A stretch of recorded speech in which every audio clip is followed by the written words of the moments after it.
Hi everybody, welcome to Heel Heat. My name is George Coles and this is our WWE show for the week.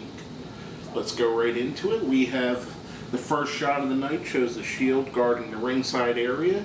Triple H comes out, brings out Randy Orton. Triple H wants to give Mr. Orton a present for being such a great champion, gives him a nice, shiny, brand new black Cadillac Escalade. Which brings out Daniel Bryan. They cut promos on each other. Basically sets up the mood for the rest of the night. Decent opening segment. We get Triple H back in the form that we're used to. Probably the form I liked him in most is the heel over the cerebral assassin, so to say.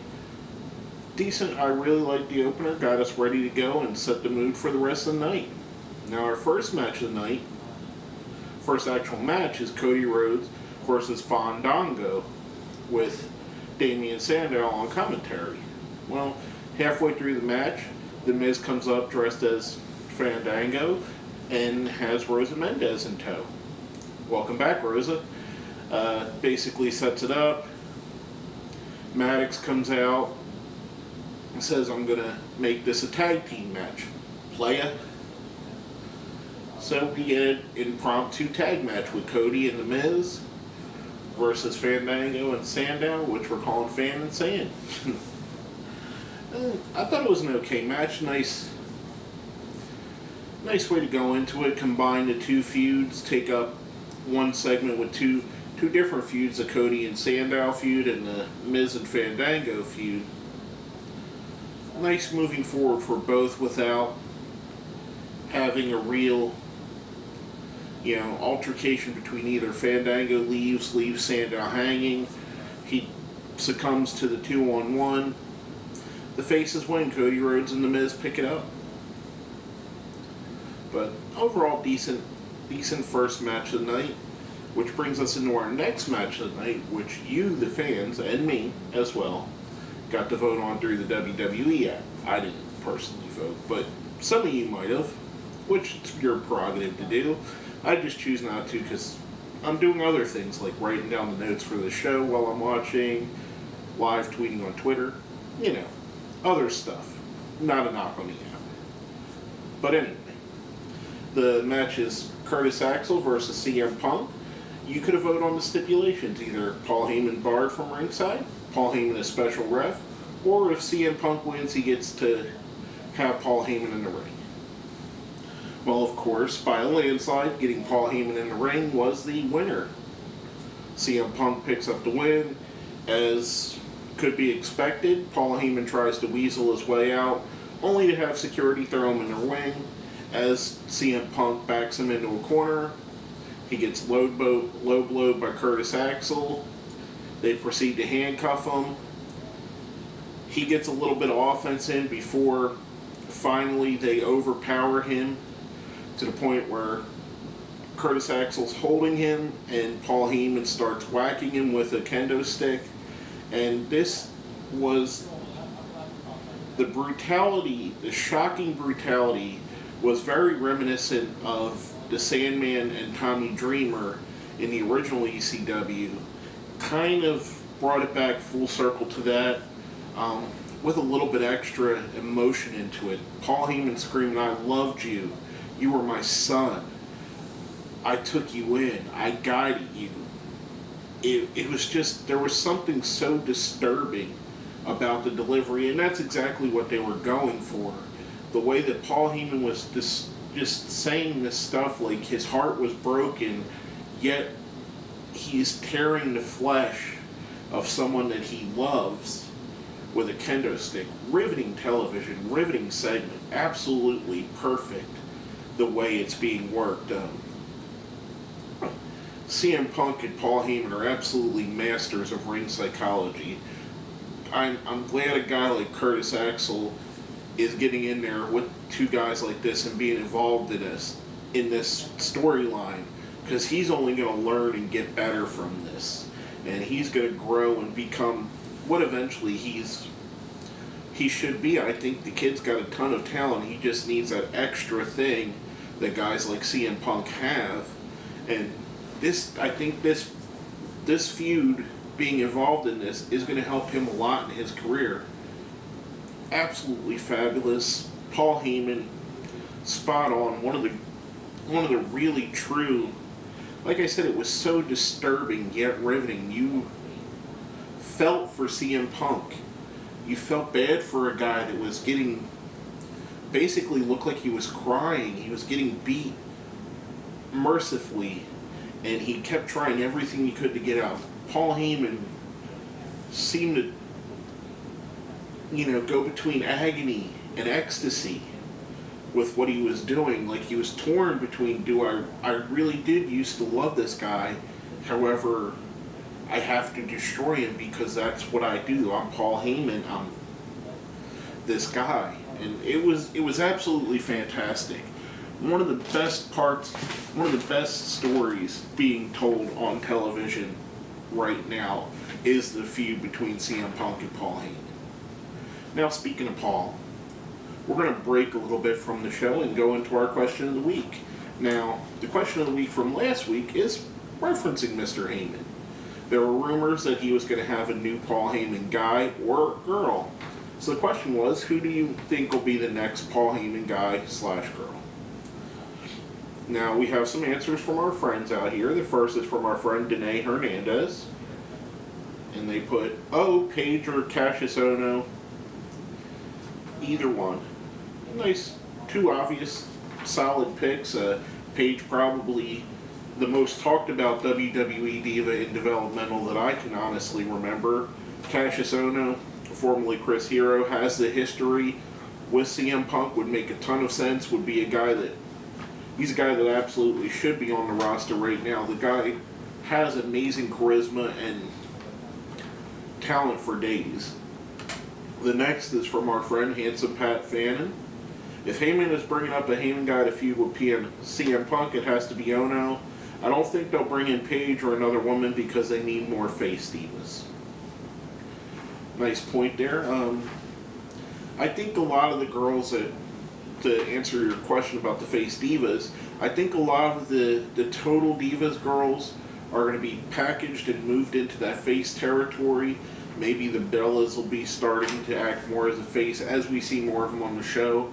The Funkadactyls seem to be getting a rub off of this and becoming more serious characters than just Brodus and Tensai's eye candy, basically. So maybe that's going to help bringing in someone like Paige. And finally, our final answer from one of our friends, I need a hero. It would be a great way to bring them up, plus give the world a match that a lot of us ROH fans have already seen. Obviously, pointing out that I need a hero, Cassius Ohno, formerly Chris Hero, who had a legendary feud in the IWA Mid-South with CM Punk. Some amazing matches they put in, both of them very young at the time. Light years better, both are right now. Some great answers from our friends. Obviously, Cassius Ohno seems to be the consensus. I'm going to go a little bit differently with it. I think there's a few people obvious choice would be Matt Morgan. He's a guy that's been a Paul Heyman guy before and could easily come in and fill the Brock Lesnar role of an enforcer. Corey Graves, someone who has a semi-similar look to CM Punk. He could say he's grooming the next CM Punk. Both excellent choices in my opinion. Paige would be absolutely amazing. I would love to see Paige come up to the main roster. She's an absolutely outstanding talent. Sami Zayn be a great call-up. He's not really a heel, but he does have some history with CM Punk. I think anything you could pull a little bit of the history. My absolute best thing would be a heel Colt Cabana coming in. Bringing in Colt Cabana, CM Punk's best friend. Paul Heyman has paid him off, and now he's against his best friend. To me, that's what I would love. Do I think they'd ever do it? Probably not. Probably would be someone like Cassius Ohno, someone, maybe David Otunga, someone that we haven't seen in a while that needs a repackage. But mine would be Colt Cabana if they could get him in as a heel. It would totally the internet fans would totally go apeshit over something like that. And I think enough people, that even the casual fans, enough of them have seen the CM Punk DVD that they know that that's his best friend. So it would be awesome if Heyman could pay off his best friend eternally. It's just my ideas, personally. Now, coming off of that, our question of the week for this week is, who's going to be the first guy to cross the line? Who's going to be the first person to help Daniel Bryan when he's getting attacked? Let us know what you think. Hit us up on Twitter. Hit us up on Facebook. Put it down where? Down in the comments. And going right back into the show, we had probably the worst match of the night, followed by something stupendous. We had Natalya versus Brie Bella. Brie Bella wins after the Total Divas girls distract her. Basically, Nicole Bella, the new redheaded girl, Ava Marie, JoJo, the Funkadactyls, they're all out there, and they cause a distraction. Brie Bella picks up the cheap win.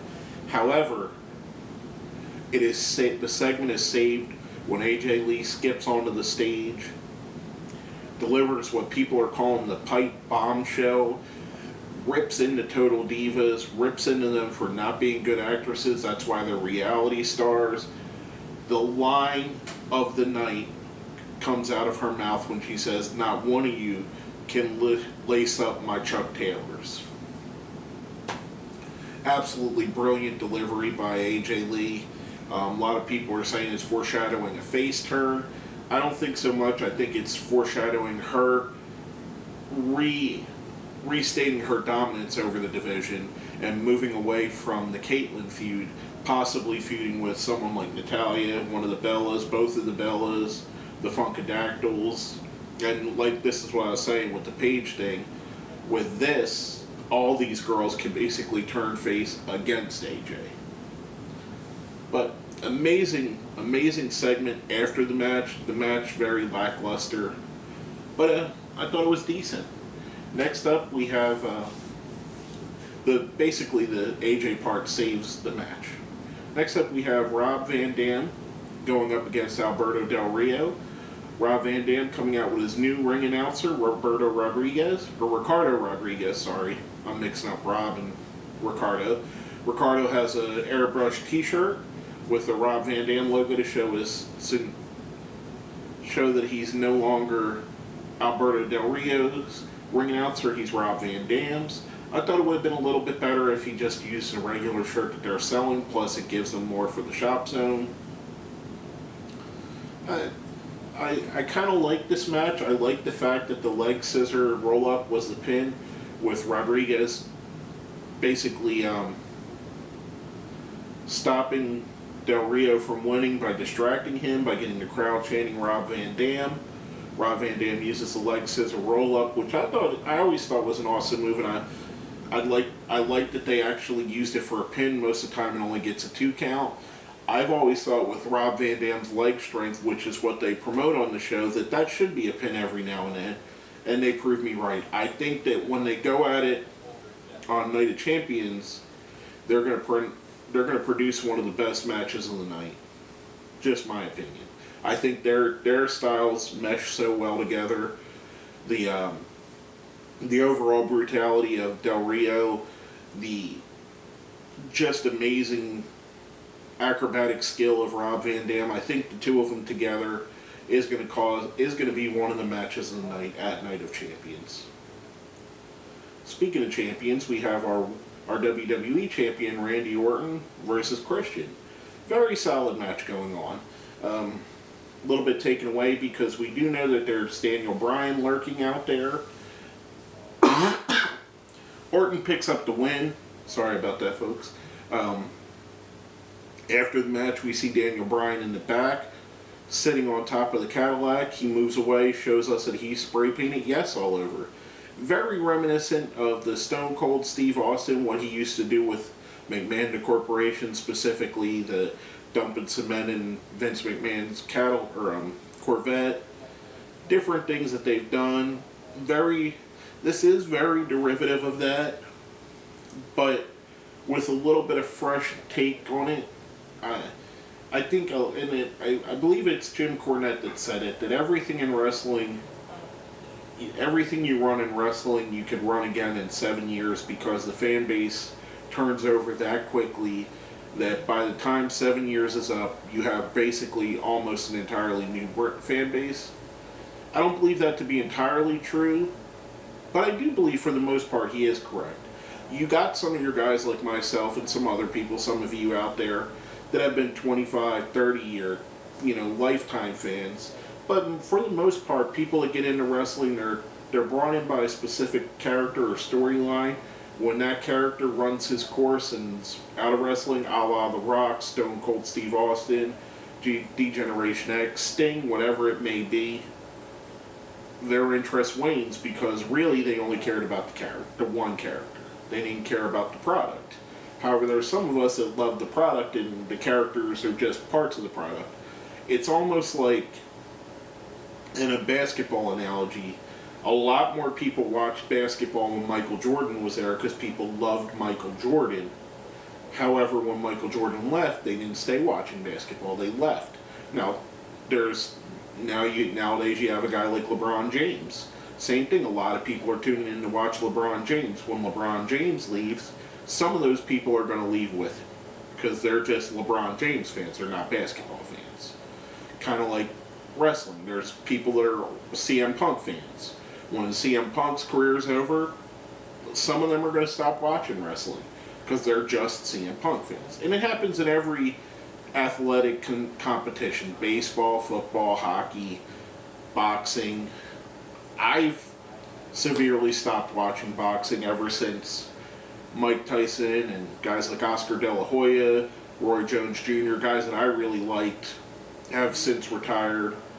I've stopped watching boxing. I mean, I'll watch the occasional match here and there, but I don't watch it like I used to. Same kind of thing, same theory. Which is why you can run something like this angle again, the corporation versus the rebel. However, I think this one's going to take... This one, they're doing such a great job at it.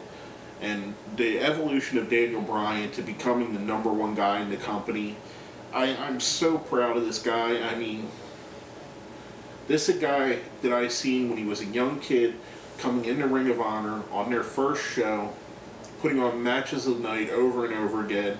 A kid that everybody said was too small, didn't have a good look, and couldn't talk. And now he's at the absolute pinnacle of the business. I'm so proud. I'm so proud of a guy like that that's worked his way and never took no for an answer. Legitimately, he's made it to the top, and that's just awesome. Now there's another guy that I think is going to make it to the top in our next match, and that's Titus O'Neil versus Jack Swagger. Titus O'Neil is absolutely... He's got the it factor, no pun intended, Bobby Roode. I mean, the guy can talk, his wrestling ability is getting better and better. He's got a presence and a charisma that carries through. Picks up a big win here. I think the best thing they could have done for the primetime players were turn them face. Him and Darren Young, I think they're going to go far. Now that they're letting you see how good of a wrestler Darren Young is, now that you're seeing how funny and just how much charisma Titus O'Neil has, we've seen a little bit of the past, the Rufus Pancake Patterson segments, the little stuff he did, but now we're really seeing the guy. He's supposed to be a face. I mean, Titus O'Neil is a face, and he's absolutely perfect. The opposite side of the coin is a guy like Jack Swagger, who was given every opportunity to be the next great thing, has all the talent in the world, but blows opportunity after opportunity, whether it be through getting arrested or whatever. Just doesn't seem to get it. I'm happy Titus gets it, and hopefully very soon, and I've mentioned this in the past, this isn't nothing new. I think Titus O'Neil could be a guy that's in that World Championship WWE title picture very shortly. I mean, I see absolute star on the guy. Now, speaking of star, we're going right back to the star of the show and the star of WWE lately. Daniel Bryan has to fight a gauntlet match versus the Shield. All the locker room has to stand on the stage and watch. No one is allowed to help Daniel Bryan. Hence the question of the week from earlier, with the threat of you would be fired if you do help him. We get teased Big Show and Ziggler and a little bit of Miz.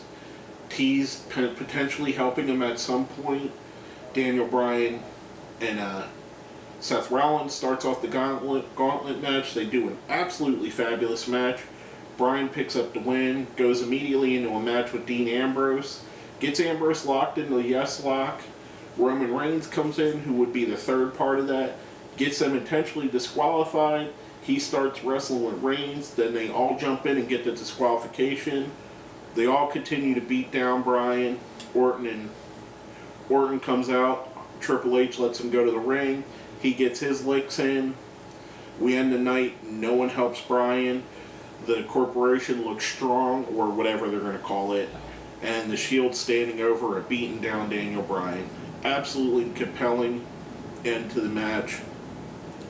The more they beat him down, the more satisfied we're going to be when he finally succeeds. And they know this, and they've tapped into something, and they've really gone full bore forward with it, and I think it's amazing. I love this storyline. I think they're doing absolutely right with it. And going off of that, we're going to go right into our ratings for this week. Now, if you've watched the show in the past, you know we do a 1 to 5 scale. 5 is the best, 1 is the worst. And we go by this. So 1's a great colleague, 2's a Christian Slater, Heath Slater, 3's a Randy Orton, 4's a CM Punk, 5's a Daniel Bryan. I'm going to give this show, I'm going to do it. This is a 5, this is a Daniel Bryan. Everything that happened with Daniel Bryan was amazing. The gauntlet with the Shield, great. Other things, the AJ Lee pipe bomb show was amazing. Heyman, Punk, and Axel was a fantastic storyline going forward. Alberto Del Rio, Rob Van Dam's a great building piece to set for their feud. I think WWE fired on all cylinders this week and gave us an absolutely compelling show. For everybody that's wanted the Attitude Era to come back, this is very much reminiscent of an Attitude Era show. Everything had a place, everything had a meaning, everything furthered a storyline. I thought it was absolutely fabulous. Probably one of the better WWE shows of the year so far. I'm giving it a 5. It's a Daniel Bryan in my book. And fittingly, he was the star of the show. But basically, that's all I have to say about this. My name is George Coles, and this has been another episode of Heel Heat.